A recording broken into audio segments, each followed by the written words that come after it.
Christmas, everybody. I love to read Christmas stories.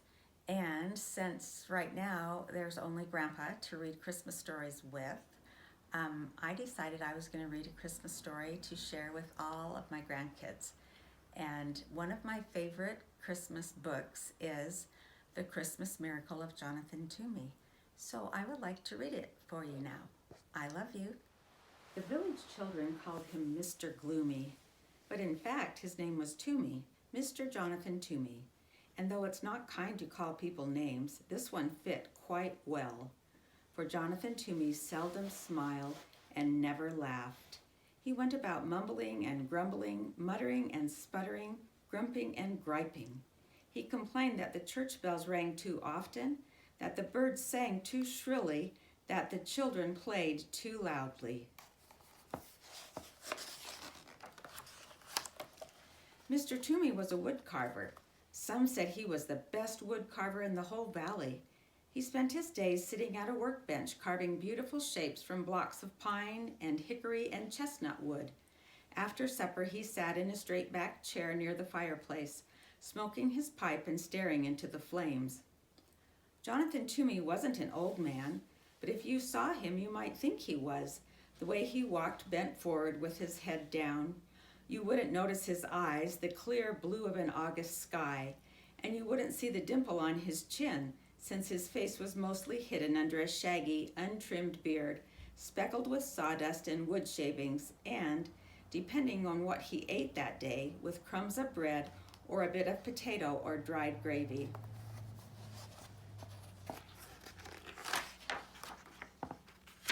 The village people didn't know it, but there was a reason for his gloom, a reason for his grumbling, a reason why he walked hunched over as if carrying a great weight on his shoulders.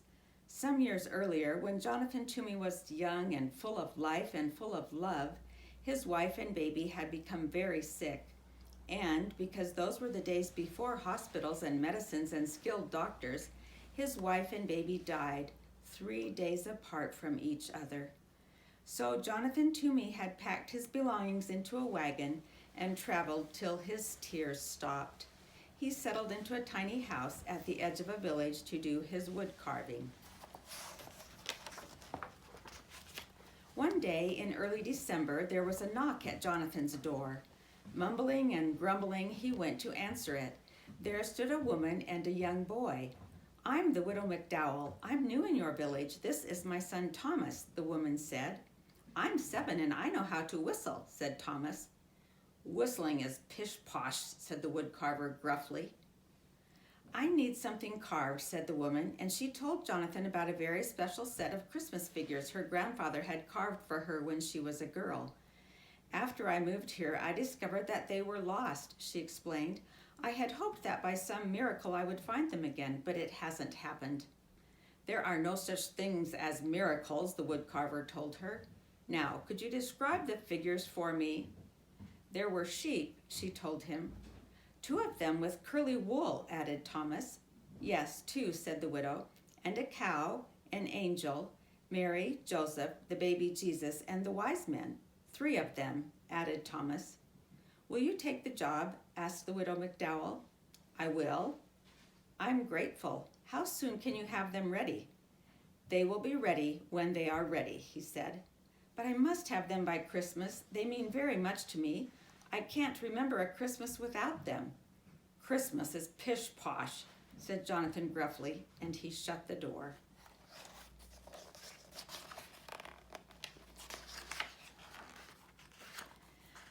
The following week, there was a knock at the woodcarver's door. Muttering and sputtering, he went to answer it. There stood the widow McDowell and Thomas. "Excuse me," said the widow, "but Thomas has been begging to come and watch you work. He says he wants to be a woodcarver when he grows up and would like to watch you since you are the best in the valley." "I'll be quiet. You won't even know I'm here. Please, please," piped in Thomas. With a grumble, the woodcarver stepped aside to let them in. He pointed to a stool near his workbench. "No talking, no jiggling, no noise," he ordered Thomas. The widow McDowell handed Mr. Toomey a warm loaf of cornbread as a token of thanks. Then she took out her knitting and sat down in a rocking chair in the far corner of the cottage. "Not there," bellowed the woodcarver. "No one sits in that chair." So she moved to the straight-backed chair by the fire. Thomas sat very still. Once, when he needed to sneeze, he pressed a finger under his nose to hold it back. Once, when he wanted desperately to scratch his leg, he counted to 20 to keep his mind off the itch. After a very long time, Thomas cleared his throat and whispered, "Mr. Toomey, may I ask a question?" The woodcarver glared at Thomas, then shrugged his shoulders and grunted. Thomas decided it meant yes, so he went on. "Is that my sheep you're carving?" The woodcarver nodded and grunted again. After another very long time, Thomas whispered, "Mr. Toomey, excuse me, but you're carving my sheep wrong." The widow McDowell's knitting needles stopped clicking. Jonathan Toomey's knife stopped carving. Thomas went on, "It's a beautiful sheep, nice and curly, but my sheep looked happy." "That's pish-posh," said Mr. Toomey. "Sheep are sheep. They cannot look happy." "Mine did," answered Thomas. "They knew they were with the baby Jesus, so they were happy." After that, Thomas was quiet for the rest of the afternoon. When the church bells chimed 6 o'clock, Mr. Toomey grumbled under his breath about the awful noise. The widow McDowell said it was time to leave. Thomas sneezed 3 times, then thanked the woodcarver for allowing him to watch. That evening, after a supper of cornbread and boiled potatoes, the woodcarver sat down at his bench. He picked up his knife, he picked up the sheep. He worked until his eyelids drooped shut.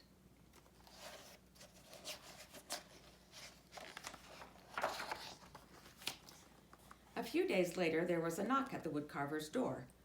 Griping and grumbling, he went to answer it. There stood the widow and her son. "May I watch again? I will be quiet," said Thomas. He settled himself on the stool very quietly while his mother laid a basket of sweet-smelling raisin buns on the table. "The teapot is warm," Mr. Toomey said gruffly, his head bent over his work. While Mr. Toomey carved, the widow McDowell poured tea. She touched the woodcarver gently on the shoulder and placed a cup of tea and a bun next to him. He pretended not to notice, but soon both the plate and the cup were empty. Thomas tried to eat the bun his mother had given him as quietly as he could, but it is almost impossible to be 7 and eat a warm, sticky raisin bun without making various smacking, licking, satisfied noises. When Thomas had finished, he tried to sit quietly. Once he almost hiccuped, but he took a deep breath and held it till his face turned red. And once, without thinking, he began to swing his legs, but a glare from the woodcarver stopped him, and he kept them so still they fell asleep.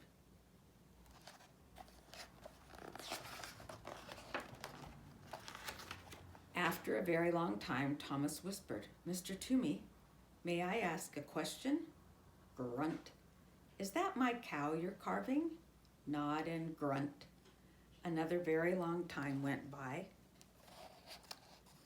Thomas cleared his throat and said, "Mr. Toomey, excuse me, but I must tell you something. That is a beautiful cow, the most beautiful cow I have ever seen. But it's not right. My cow looked proud." "That's pish-posh," growled the woodcarver. "Cows are cows. They cannot look proud." "My cow did. It knew that Jesus chose to be born in its barn, so it was proud." Thomas was quiet for the rest of the afternoon. The only sounds that could be heard were the scraping of the carving knife, the humming of the widow McDowell, and the click-click of her knitting needles. When the church bells chimed 6 o'clock, Mr. Toomey muttered under his breath about the noise. The widow McDowell said it was time to leave. Thomas shook first one leg, then the other. He thanked the woodcarver for allowing him to watch. That evening, after a supper of boiled potatoes and raisin buns, the woodcarver sat down at his bench. He picked up his carving knife. He picked up the cow. He worked until his eyelids drooped shut.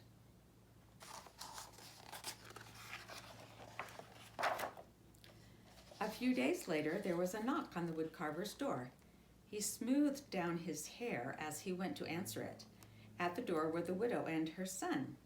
"May I watch again?" asked Thomas.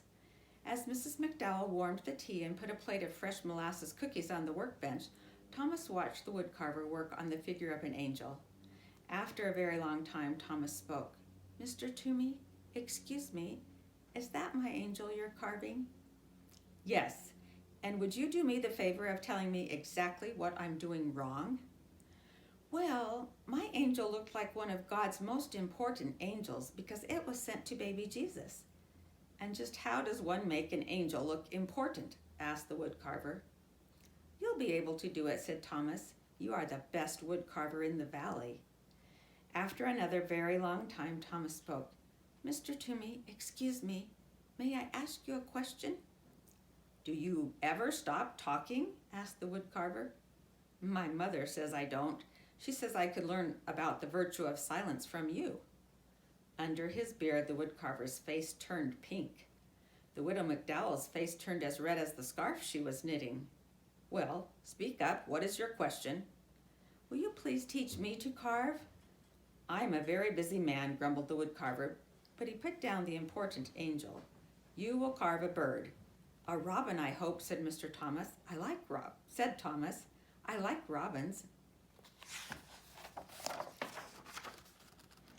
With a piece of charcoal, the woodcarver sketched a robin on a piece of brown paper. He handed Thomas a small block of pine and a knife. He showed him how to lop the corners from the block and slowly smooth the edges of the wood into curves. Thomas copied the woodcarver's strokes, head bent, tongue working from side to side of his lower lip as he concentrated. When the church bells chimed 6 o'clock, Jonathan Toomey was holding Thomas's hand in his, guiding the knife along the edge of a wing. He didn't hear them ringing. The widow McDowell said it was time to leave. Thomas brushed wood shavings from his shirt. Then he reached out and brushed 2 especially large pieces of wood shaving from Jonathan Toomey's beard. He thanked the woodcarver for teaching him how to carve. Later, after a supper of boiled potatoes and molasses cookies, Jonathan Toomey went to his workbench. He thought for a long time. He sketched drawing after drawing. Finally, he picked up his carving knife. He picked up the angel. He carved until his eyelids drooped shut. A few days later, there was a knock on the woodcarver's door. Mr. Toomey jumped up to answer it. There stood the widow McDowell with a bouquet of pine boughs and holly sprigs dotted with berries, and there stood Thomas clutching his partly carved robin. While Thomas and Mr. Toomey carved, Mrs. McDowell put the bouquet in a jar of water. She scrubbed Mr. Toomey's kitchen table and set the jar in the center on a pretty cloth embroidered with lilies of the valley and daisies, which she found in a drawer below the cupboard. "Next, I will carve the wise men and Joseph," the woodcarver said to Thomas. "Perhaps before I begin, you will tell me about all the mistakes I am going to make." "Well," said Thomas, "my wise men were wearing their most wonderful robes because they were going to visit Jesus. And my Joseph was leaning over baby Jesus like he was protecting him. He looked very serious." It wasn't until the church bells had chimed and the widow and her son were preparing to go that Mr. Toomey saw the jar of pine boughs and the scrubbed table and the cloth embroidered with lilies of the valley and daisies. "I found the cloth in a drawer. I thought it would look pretty on the table," the widow McDowell said, smiling. "Never open that drawer," the woodcarver said harshly. When the two had left, Jonathan put the cloth away. That evening, after a supper of boiled potatoes, the woodcarver worked on Joseph and the wise men until his eyelids drooped shut.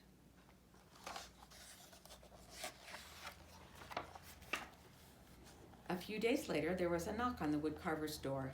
He dusted the crumbs from his beard and brushed the sawdust from his shirt. At the door were the widow McDowell and Thomas. All afternoon, Thomas watched the woodcarver work.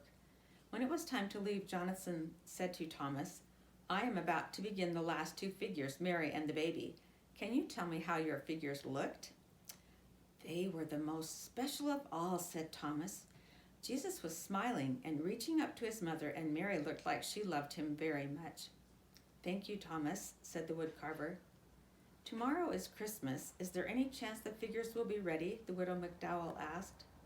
"They will be ready when they are ready." "I understand," said the widow, and she handed Jonathan 2 packages. "Merry Christmas," she said. Jonathan folded his arms across his chest. "I want no presents," he said harshly. "That is exactly why we are giving them," answered the widow. She put them down on the table and left. Jonathan sat down at the table. Slowly he opened the first package. Inside was a red scarf, hand-knit, warm, and bright. He tied the scarf around his neck. The other package held a robin, crudely carved of pine. A smile twitched at the corners of Jonathan's mouth as he ran his fingers over the lopsided wings. He dusted the fireplace mantel with his sleeve and placed the robin exactly in the center so he could look at it from his chair.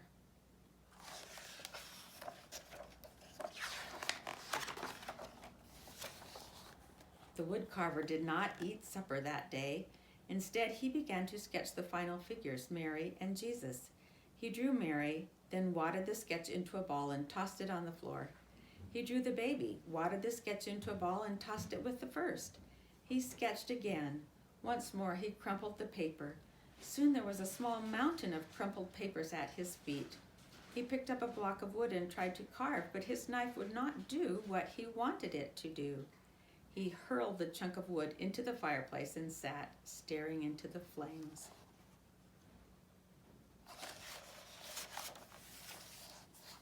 When he heard the church bells announcing the midnight Christmas service, he got up. Slowly he opened the drawer beneath the cupboard, the drawer he had told the widow never to open.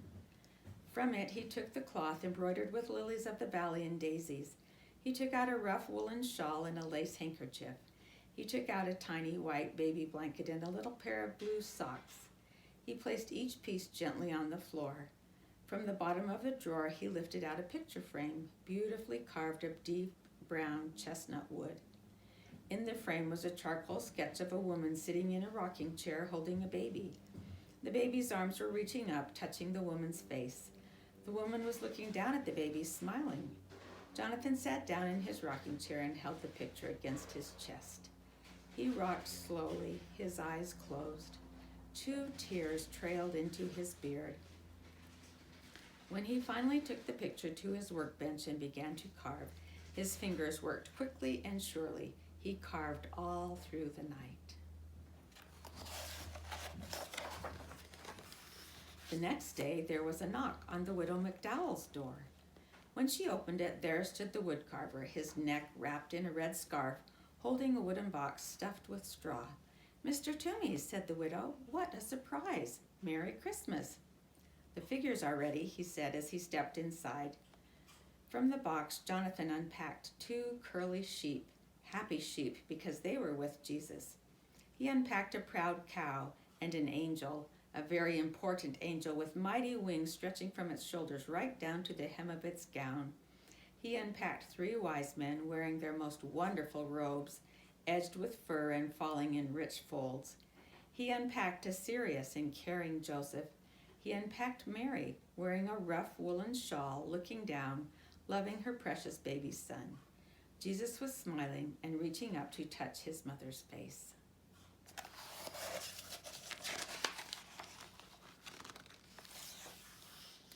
That day, Jonathan went to the Christmas service with the widow McDowell and Thomas.